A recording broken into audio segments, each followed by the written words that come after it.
Business entrepreneurship के आपने कुछ सर्टिफिकेट्स भी आपको यूटिलाइज करना ही नहीं आएगा जब आप ऑर्गेनाइजेशन में जाएंगे। लेकिन जब इंटरव्यू में कोई कैंडिडेट आता है तो वहाँ पे जो मेजर मिस्टेक ह्यूमन रिसोर्सेज को एज अ पार्ट टाइम मैंने ज्वाइन किया था। आपके अंदर क्या हिडन टैलेंट्स हो सकते हैं, उसमें ज़्यादा चांसेस होंगे। हाँ जी, उसमें ज़्यादा चांसेस होते हैं, हम ज़्यादा चीज़ें एक्सप्लोर कर सकते हैं। अस्सलाम वालेकुम नाज़रीन, शेयरिंग ऑफ प्रोफेशनल विजडम के साथ मैं हूं आपका मेज़बान अली रहमान खालिद। नाज़रीन, आप जानते हैं कि हम हमेशा ऐसे लोगों को आपके सामने लेके आते हैं और उनकी स्टोरी को, स्ट्रगल को आपके साथ शेयर करते हैं, जिनकी बातों से, जिनके काम से आपको कुछ सीखने को मिले और आपकी लाइफ में कोई वैल्यू एडिशन हो सके। आज जो मेहमान हमारे साथ मौजूद हैं वो बुनियादी तौर पे तो एक क्लिनिकल साइकोलॉजिस्ट हैं, लेकिन इसके बाद इन्होंने ह्यूमन रिसोर्स प्रोफेशन को ज्वाइन किया और 2 सालों से ये एचआर की फ़ील्ड में काम कर रही हैं। आज हम इनसे जानेंगे कि ह्यूमन रिसोर्स की फ़ील्ड में क्या-क्या चैलेंजेस इनको फेस करने पड़ते हैं और ख़ास तौर पे जो इनकी डोमेन है, ये एक रिक्रूटमेंट स्पेशलिस्ट हैं। तो टैलेंट को रिकॉग्नाइज़ करना, फिर उसको अपने पास रखना, फिर उसको आगे लंबे अरसे तक साथ लेके चलाना, ये एचआर वाले लोग किस तरह करते हैं और किस तरह इन चीज़ों को देखते हैं। अस्सलाम वालेकुम रिमशा खान साहिबा, कैसी हैं आप? वालेकुम अस्सलाम, अल्हम्दुलिल्लाह मैं ठीक हूँ, आप कैसे हैं? मैं बिल्कुल ठीक हूँ। अच्छा मैम, स्टार्ट हम यहाँ से करते हैं कि आप क्लिनिकल साइकोलॉजिस्ट थीं, तो आपने जी, फिर ह्यूमन रिसोर्स की फ़ील्ड में आने का कैसे सोचा? क्योंकि मैं क्लिनिकल साइकोलॉजिस्ट ही थी, बेसिकली मेरा प्रोफेशन, मैंने स्पेशलाइजेशन भी उसमें की। लाइक मैंने पहले बैचलर किया, देन फिर उसके बाद मास्टर किया इन क्लिनिकल साइकोलॉजी। तो मैं उसको, ऐसा नहीं है कि मैंने उसको स्टॉप कर दिया हुआ है, क्योंकि क्लिनिकल साइकोलॉजी बेसिकली एक ऐसा फील्ड है जिसमें ना लाइक आपको जो है ना बहुत ज़्यादा स्ट्रगल करना पड़ता है, ह्यूमंस के साथ ही बेसिकली डील करना पड़ता है। तो अगर हम ह्यूमन रिसोर्सेज की बात करते हैं तो ह्यूमन रिसोर्सेज भी बेसिकली ऐसा ही फील्ड है जिसमें आपको ह्यूमन से ही डील करना पड़ता है। तो अगर हम उस पर्सपेक्टिव में देखें तो दोनों चीज़ें ही बेसिकली ह्यूमन से ही रिलेट करती हैं ना, तो दोनों चीज़ों का लिंक है ह्यूमंस के साथ। तो ऐसा नहीं है कि मैंने उसको स्टॉप किया हुआ है, हाँ, लेकिन इसका डिसीजन मैंने तब लिया जब मैं प्रैक्टिस अपनी एंड कर चुकी थी। बेसिकली मैंने प्रैक्टिस किया था मियो हॉस्पिटल से ना, वहाँ पर मैंने काम किया काफ़ी टाइम। उसके बाद जो है ना, मैंने ह्यूमन रिसोर्सेज को एज अ पार्ट टाइम मैंने ज्वाइन किया था एक कंपनी में, ठीक है। तब मुझे लगा कि अच्छा, क्योंकि ये उसकी ब्रांच है, ह्यूमन रिसोर्सेज साइकोलॉजी की ही ब्रांच है जो कि ऑर्गेनाइजेशनल साइकोलॉजी में आता है। तब मैंने डिसाइड किया कि मुझे जो है ना इसको ज्वाइन करना चाहिए ताकि लोगों के साथ मेरा और एक्सपोजर बढ़े। तो उस पर्सपेक्टिव में मेरा ये विजन था कि अच्छा, मेरा वहाँ पे एक्सपोजर ह्यूमंस के साथ है, तो यहाँ पर मुझे ऑर्गेनाइजेशन को भी समझने का भी मौका मिलेगा। और ये रिलेट करती हाँ हैं जी, दोनों तो चीज़ें। ये चीज़ें रिलेट कर रही थी, इस वजह से मैंने जो है ना एचआर को ज्वाइन किया। मैम, बिजनेस एंटरप्रेन्योरशिप के आपने कुछ सर्टिफिकेट्स भी किए, कोर्सेज, वो मुझे बताइएगा कि आपने कैसे किया और वो एक्सपीरियंस आपका कैसा रहा? हाँ जी, मैंने ना बिज़नेस एंटरप्रेन्योरशिप बेसिकली किया था कोविड-19 में। जब मुझे लगा कि अच्छा, मतलब उस टाइम में आपके पास कुछ और नहीं था, क्योंकि हाँ, तब मैं यूनिवर्सिटी जा रही होती थी ना, मेरा बैचलर चल रहा था। तो उस टाइम मैंने सोचा कि अच्छा, मैं ना कुछ ऐसा करती हूँ जिससे ना लाइक घर बैठे हुए मुझे कुछ आइडियाज़ हैं। तब फ्रीलांसिंग भी आपको पता है इन हुई भी थी उस टाइम ना काफ़ी। तो मैंने सोचा कि चलो मैं ना कोई सर्टिफिकेशन इस तरह की करती हूँ जिससे मैं कुछ अपना सेटअप कर सकूँ। तब मैंने देखा, मैंने किया आइडिया जस्ट ग्लोबल से ना, वहाँ से मैंने बिज़नेस एंटरप्रेन्योरशिप की सर्टिफिकेशन की। तब मुझे पता चला कि अच्छा, ये फील्ड कितना वास्ट है ना, आप कैसे एक एंटरप्रेन्योर हो सकते हो, आप कैसे बिज़नेस आइडियाज़ डेवलप कर सकते हो, अपना एक बिज़नेस स्टार्ट कर सकते हो, अपना स्टार्टअप बना सकते हो। तो तब मुझे जो है ना, मैंने ये सर्टिफिकेशन की बिज़नेस एंटरप्रेन्योरशिप में। तो मैम, अभी आप करंटली जो है वो क्या-क्या काम कर रही हैं? इस वक्त तो मैं लाइक क्लिनिकल साइकोलॉजिस्ट जो हूँ उस चीज़ को भी मैं लेके चल रही हूँ। लाइक पेशेंट्स भी मैं देखती हूँ, ठीक है, उनकी अपॉइंटमेंट्स होती हैं, मैं ऑनलाइन उसको लेके चल रही हूँ इस वक्त सेटअप को। और उसके साथ जो है मैं काम कर रही हूँ as a HR professional company में। तो इस वक्त मेरी ये 2 चीज़ें चल रही हैं साथ साथ। तो बाकी चीज़ें अभी डेफिनेटली हम उनको साथ नहीं लेके चल सकते, क्योंकि रिक्रूटमेंट भी मैं साथ साथ कर रही हूँ, क्योंकि रिक्रूटमेंट में भी मेरी स्पेशलाइजेशन है। तो उस चीज़ को भी मैंने साथ साथ एडजस्ट किया हुआ है। मैम, आप एज एन एम्बेसडर भी कुछ कंपनीज़ के साथ काम कर रही जी, हैं, तो वो आपका एक्सपीरियंस कैसा है और कहाँ-कहाँ काम कर रही हैं अभी? एज एन एम्बेसडर मैं टेक त्यौहार के साथ काम कर रही हूँ और ग्रीन एचआर्स में काम कर रही हूँ। उसके अलावा मैं एम्बेसडर हूँ एक ऑर्गेनाइजेशन है कनाडा की, दैट इज़ फॉर्म ऑर्गेनाइजेशन। वहाँ पर मैं पाकिस्तान से लाइक रिप्रेजेंटेटिव हूँ, I am the only female जो वहाँ पर रिप्रेजेंटेटिव है। तो उस ऑर्गेनाइजेशन की भी मैं एम्बेसडर हूँ। तो इसके अलावा मतलब ambassador, yes, this is a good thing. इसमें ये होता है कि आप डिफरेंट लोगों के साथ कनेक्ट करते हो ना। जब आप एम्बेसडर होते हो किसी ख़ास तौर पे किसी ऑर्गेनाइजेशन के, जब वो आपको चूज़ करते हैं तो ये होता है कि आपको दूसरे लोगों के साथ कनेक्ट करने का मौका मिलता है, नेटवर्किंग आपकी स्ट्रॉन्ग होती है। तो यस, मैं मतलब अभी एम्बेसडर को भी साथ साथ लेके चल रही हूँ इन सारी डोमेन्स में। मैम, ह्यूमन रिसोर्स की फील्ड में आप पिछले 2 सालों से काम कर रही हैं। मुझे ये बताइएगा कि इसमें बीइंग अ साइकोलॉजिस्ट भी और वैसे भी बीइंग अ एचआर प्रोफेशनल, आपने अभी क्या-क्या चैलेंजेस देखे हैं? मतलब सबसे बड़ा इस फील्ड का चैलेंज आपको क्या लगता है? मुझे इस फील्ड का चैलेंज ये लगता है कि सम टाइम जो एम्प्लॉयर्स होते हैं या फॉर एग्जांपल रिक्रूटर्स होते हैं, वो ना राइट कैंडिडेट चूज़ नहीं कर पाते। उसकी रीज़न ये होता है कि बिकॉज़ आप एक रेज़्यूमे पे डिपेंड नहीं कर सकते। लेकिन मोस्ट ऑफ़ द टाइम अब मुझे जो चैलेंजेस फेस करने पड़ रहे हैं या देखने पड़ रहे हैं वो ये है कि सम टाइम आपका रेज़्यूमे इतना अच्छा नहीं होता। सही। जो हम देख रहे होते हैं ना, उसकी प्रेजेंटेशन इतना अच्छी नहीं होती। बट वंस अगर आप उसको चांस देते हो तो आपको तब पता चलता है कि पर्सन कितना केपेबल है ना। लेकिन इसी सिनेरियो में ये होता है कि बहुत सारे लोग रेज्यूमे को ही देख के उसको रिजेक्ट कर देते हैं। बट मुझे लगता है कि इस चीज़ को मतलब स्टॉप करना चाहिए, क्योंकि बहुत सारे जो एक राइट टैलेंट होता है ना, वो आपका स्किप हो जाता है सिर्फ इस सिनेरियो में। तो मुझे लगता है कि जो इनिशियल इंटरव्यूज़ आप करते हो एज एन एचआर, तो वो सारी चीज़ें आपको पहले देखनी चाहिए। और दूसरा ये है कि मुझे जो है ना, वो क्या चीज़ एक लाइक सफ़र करती है इस फील्ड में, वो ये चीज़ है कि being a professional, HR professional, इसमें ये होता है कि बहुत सारे कैंडिडेट्स जो होते हैं हमें डेली अप्रोच कर रहे होते हैं, रीच आउट कर रहे होते हैं कि हम अनएम्प्लॉयड हैं, तो हमारा जो है ना इस चीज़ में, इस डोमेन में हमारी स्किल्स हैं, तो हमें लाइक हायर कर लिया जाए। अब उस चीज़ में ये होता है कि क्योंकि हम एचआर हैं, उनको लगता है कि हम लोगों के हाथ में है सब कुछ ना, कि हम उनको बस फ़ौरन से हायर कर लें। लाइक पीछे वो हायरार्की उनको नहीं पता कि हमारा आगे से क्या सेटअप है, हमने किस तरह से उनको लेके आगे चलना होता है, या हमारे वो बिल्कुल हमारे हैंड्स में नहीं होता है। तो ये एक यानी एक सफ़र है जो इस फील्ड में मुझे लगता है कि बहुत सारे इंडिविजुअल इस तरह से अपसेट हो जाते हैं। फिर वो हमें कहते हैं कि आप जानबूझ के नहीं करते, या आप इगोइस्टिक हैं, या इस तरह की बातें सुनने को मिलती हैं, जबकि एक्चुअली मतलब एक सिनेरियो थोड़ा सा डिफरेंट होता है। सो प्रोफेशनली आप नहीं कर सकते उस तरह। प्रोफेशनली हम उसको नहीं लेके चल सकते। अच्छा मैम, बीइंग अ साइकोलॉजिस्ट, जब आप लोगों के इंटरव्यूज़ कंडक्ट करती हैं और उनको हायर फायर करने के लिए ज़ाहिर रिकमेंडेशन होती है एक आपकी, हाँ जी। तो बीइंग अ साइकोलॉजिस्ट जो है वो कितना हेल्पफुल रहता है कि जब एक साइकोलॉजिस्ट किसी के सामने बैठता है और उससे बातचीत करता है, तो ये कितनी हेल्प करती है आपको उसमें?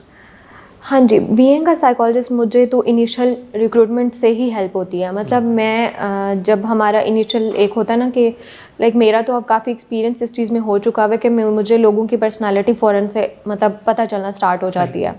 ठीक है, तो एक पर्सनालिटी असेसमेंट के पॉइंट ऑफ व्यू से साइकोलॉजी इसमें हेल्प करती है कि जब आपके सामने एक कैंडिडेट आता है इंटरव्यू में, तो आपको अच्छे से पता चल जाता है कि अच्छा इसकी पर्सनालिटी, इसका ऑरा कैसा होगा। वो सारी चीज़ें आपको हेल्प करती हैं, क्योंकि देखें ना, आपकी जो एक स्किल है वो लाजमी नहीं है कि बस वही इनफ है आपकी ऑर्गेनाइजेशन में एंटर होने के लिए। ठीक है, आप स्किल्ड हैं, आपके पास टैलेंट है, बट उसमें मेन फैक्टर जो होता है, जो एक एम्प्लॉय को रिटेन करता है कंपनी में, वो पर्सनालिटी होती है। फॉर एग्जांपल, अगर आप अथॉरिटेटिव हैं, आप बहुत ज़्यादा, आपका एटीट्यूड नहीं मैच होता किसी से, लेकिन आपके पास टैलेंट है, बट आपको यूटिलाइज़ करना ही नहीं आएगा। जब आप ऑर्गेनाइजेशन में जाएंगे, वहाँ पर लोग होंगे और वो लोग आपसे मैच ही नहीं कर पाएंगे, आप उनके साथ कनेक्ट नहीं कर पाएंगे, आप जस्ट अथॉरिटेटिव होंगे और आप अपनी डिमांड्स उनको बताते जाएंगे, तो आप उस चीज़ को सही से यूटिलाइज़ नहीं कर पाओगे। तो ये चीज़ होती है जो कि एक साइकोलॉजिस्ट को इनिशियली पता चल जाती है। तो इस चीज़ ने यस मुझे काफ़ी हेल्प किया कि मैं एक राइट कैंडिडेट को फाइंड आउट करूं, और अल्हम्दुलिल्लाह मैंने काफ़ी ज़्यादा जो है ना कैंडिडेट्स को रिक्रूट किया हुआ है। मैम, आपने भी सीवी या रिज्यूमे की बात की कि उसमें बहुत सारे लोग मिस्टेक करते हैं कि अगर वो बहुत टैलेंटेड हो लेकिन वो सीवी अच्छी नहीं बनी होती, या बाज़-औक़ात सीवी अच्छी बनी होती है हाँ जी। और आप उतने टैलेंटेड नहीं होते, दोनों ही मिस रिप्रेजेंटेशन हो जाती है किसी हाँ की। जी। मतलब जिसने हायर करना उसके लिए मुश्किल है या आइडेंटिफिकेशन मुश्किल हो जाती है कि किस तरह हम इसको लेके चलें। लेकिन जब इंटरव्यू में कोई कैंडिडेट आता है तो वहाँ पे जो major mistakes during the interview लोग करते हैं वो क्या है? ड्यूरिंग द इंटरव्यू ये है कि जब उनको इंटरव्यू के लिए कॉल किया जाता है तो जब वो आते हैं बेसिक उनका ये होता है कि वो अपने रिप्रेजेंटेशन फेक मतलब बताते हैं। ठीक है। ठीक है, मतलब इनिशियली जब हम उनसे पूछ रहे होते हैं, फॉर एग्जांपल यूजुअली जो एचआर का एक क्वेश्चन होता है कि भाई आप अपने आप को नेक्स्ट फ्यू ईयर्स में कहाँ देखते हो, हम अक्सर ये सवाल कर रहे होते हैं, या हम पूछ रहे होते हैं कि आपके अपने गोल्स क्या है ना फर्दर, क्योंकि हम किसी और पर्सपेक्टिव में पूछ रहे होते हैं, बट वो ना उसको उनको लगता है कि अगर हम जो भी क्वेश्चन कर रहे होंगे वो उनकी ना एक उस चीज़ को ख़त्म कर देगा कि हम उनको सेलेक्ट नहीं करेंगे। सही। तो वो क्या करते हैं कि वो फेक साइड पे जाना स्टार्ट कर देते हैं। अगर मुझे लगता है कि एक पर्सन बिल्कुल जैसा भी है अपनी एक्चुअल लाइफ में या जो भी उसका गोल है, मेरे ख्याल से गोल जो है ना वो हर किसी का डेफिनेटली डिफरेंट होता है। हाँ जी, अपना होता है, लेकिन वो उस चीज़ को मतलब और चीज़ में बताते हैं कि अच्छा हमारा ये गोल नहीं है तो ये गोल है। मतलब आप जज ये करना चाह रहे होते हैं कि कौन ज़्यादा रियलिस्टिकली ठीक जवाब दे रहा है, यानी हाँ सच जी, बोल रहा है। रियलिस्टिकली, क्योंकि देखें ना आज आपने हमें ये कहा कि मैं ना फॉर एग्जांपल एक इंटरव्यू में मैंने किसी डेवलपर को हायर किया, ठीक है, और अब वो मुझे कह रहा है कि मेरा ना गोल है कि मैं इसी को ही साथ लेके चलूँ थ्रू आउट द ईयर्स। अब ये बात तो गलत होगी, डेफिनेटली उसके और भी गोल्स होंगे। तो इस तरह से अगर आप रियलिस्टिक नहीं रहते या अगर आप अपने वो एक रियल फेस नहीं शो करवाते तो वो चीज़ डेफिनेटली हमें पता चल रही होती है कि अच्छा आपने ये बात गलत बोली है। तो मैं ये कहना चाहती हूँ कि मतलब अगर आप किसी इंटरव्यू में आते हैं तो आप बिल्कुल जो भी है ना आप वो प्रेजेंट करें ताकि हमें भी पता हो कि अच्छा आपके अंदर क्या हिडन टैलेंट्स हो सकते हैं ना, और उसमें ज़्यादा चांसेस होंगे हाँ जी, आपके। उसमें ज़्यादा चांसेस होते हैं, हम ज़्यादा चीज़ें एक्सप्लोर कर सकते हैं कि आपको कौन कौन सी स्किल्स आती हैं या आपके अंदर कौन कौन सी ऐसी चीज़ें हैं आपकी पर्सनालिटी में। तो यस, इस तरह से है कि आपको रियलिस्टिक होना चाहिए। अच्छा मैम, मुझे ये बताइएगा कि साइकोलॉजी की अगर हम बात करें तो इसका स्कोप आमतौर पे समझा जाता है कि इतना ज़्यादा नहीं है। तो आपने एक नई चीज़ लोगों को बताई है, ज़ाहिर है जो लोग देख रहे हैं सुन रहे हैं कि आपने एचआर की फील्ड को ज्वाइन किया, तो आप इसके स्कोप पे क्या कहेंगे कि वैसे भी इसका स्कोप है या नहीं है? पाकिस्तान में यूजुअली स्कोप उस चीज़ का है कि कुछ जो है ना फेक साइकोलॉजिस्ट काइंड ऑफ आए हुए हैं मार्केट में।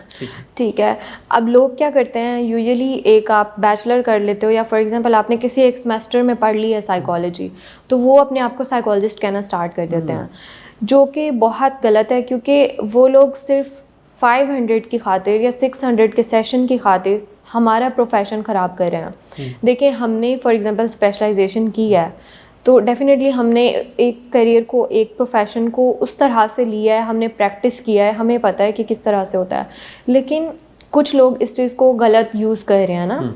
लेकिन अगर हम वैसे एक्चुअल स्कोप की बात करें तो स्कोप है, अगर आप ट्रू मीनिंग में एक साइकोलॉजिस्ट हो, अगर आप जस्ट इस चीज़ के लिए जाते हो कि एक पेशेंट आया है या एक क्लाइंट आया है उसका सेशन लेना है और बस पैसे लेने हैं, तो उस हवाले से नहीं है। लेकिन वैसे अगर आप इसको लेके लॉन्ग टर्म लेके चलना चाहते हो तो डेफिनेटली देखें ना, ह्यूमन साइकोलॉजी कितना एक ब्रॉड फील्ड है, एक इंसान को समझना इतना आसान काम नहीं है।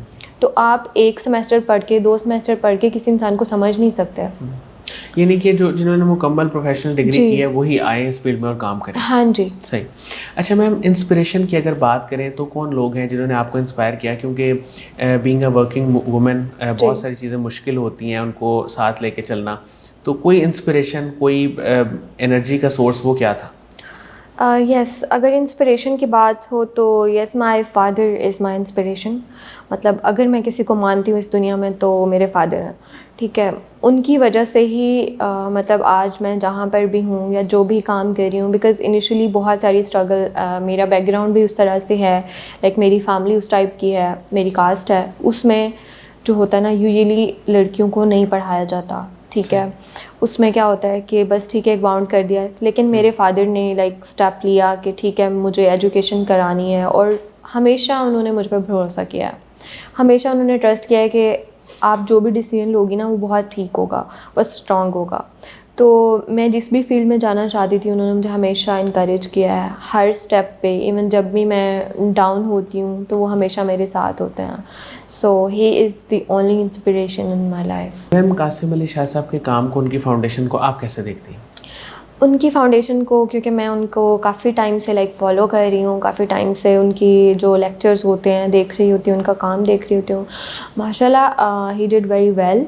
मतलब उन्होंने अच्छा काम ये किया है कि हमारी काफ़ी यूथ को उन्होंने इंस्पायर किया है, हमारी यूथ को एक्टिव किया, मोटिवेट किया। तो उनके काम को डेफ़िनेटली मैं जो है ना एक अप्रिशिएट करना चाहती हूँ। सही। हाँ जी। मैम आखिर में आप जो लोग अभी जॉब सर्च कर रहे हैं, जी। ज़ाहिर है उसमें वो लिंक्डइन को भी यूज़ करते हैं और भी मॉडर्न टूल्स जितने भी हैं, तो आप उन्हें क्या मशवरा देंगी, क्या गाइडलाइन देंगी कि वो अपने कौन से स्किल्स को डेवलप करें और क्या चीज़ें ऐसी सीखें कि उनको कोई ना कोई जॉब मिल जाए? सबसे पहले तो आप अपना लिंक्डइन प्रोफाइल ठीक कर लें। इसमें यह है कि आपकी जो भी डिग्री है, फॉर एग्ज़ाम्पल आप कोई भी प्रोफेशनल है, आप उसको अच्छे से पहले उसका एल्गोरिदम समझें ना। सही। ठीक है। आपका अगर लिंक्डइन बिल्कुल ऐसे लेम सा है, डेफ़िनेटली अब देखें ना, सोशल मीडिया का ज़माना है, तो इसमें हर किसी को पता है कि अगर किसी का कोई कनेक्शन है, अगर किसी का ज़ीरो कनेक्शन है, फिर वो आपको अप्रोच करे, तो वो आपकी प्रोफ़ाइल पे पहले जाएगा, डेफ़िनेटली देखेगा कि आपने काम क्या किया है। तो सबसे पहले तो आप अपना प्रोफ़ाइल अच्छा करें। उसके बाद ये है कि अपना फिर सेकंड स्टेप आता है कि आप अपना रेज़्यूमे अच्छा कर लें। उसके अलावा ये है कि अगर आपकी कोई भी स्किल है, वहाँ से लिंक्डइन से इवन बहुत सारी सर्टिफ़िकेशन होती हैं, लिंक्डइन पे बहुत सारे कोर्सेज़ हैं जो लिंक्डइन ऑफ़र करता है, तो वो आप कर सकते हैं। अगर आपके पास कोई भी स्किल नहीं है, आप लिंक्डइन का कोई एक कोर्स ले लें, हालाँकि वो इतना एक्सपेंसिव नहीं है। अगर वहाँ से भी आप नहीं ले सकते, कोई ना कोई, मैं ये कहती हूँ कि कोई ना कोई आप कोर्स ज़रूर करें। कोई ना कोई आपके पास स्किल ज़रूर होना चाहिए, जिससे जो है ना आपको एटलीस्ट आसानी हो जॉब सीख करने में। बहुत बहुत शुक्रिया रिमशा खान साहिबा, आपने हमारे लिए वक्त निकाला। नाज़रीन, मुझे उम्मीद है कि इनकी गुफ्तगू से आपने बहुत कुछ सीखा होगा। बहुत सारी डोमेन्स में इन्होंने जाके बातें की और बहुत कुछ ऐसा बताया कि जो यकीनन स्टूडेंट्स के लिए, फ़्रेश ग्रेजुएट्स के लिए और जो भी प्रोफेशनल्स हैं उनके लिए मुफीद साबित होगा। इसके साथ ही इजाज़त दीजिए, अपना बहुत ही ख्याल रखिएगा। इंशाल्लाह दोबारा हाज़िर होंगे एक नए इंटरव्यू के साथ। तब तक के लिए अल्लाह हाफ़िज़।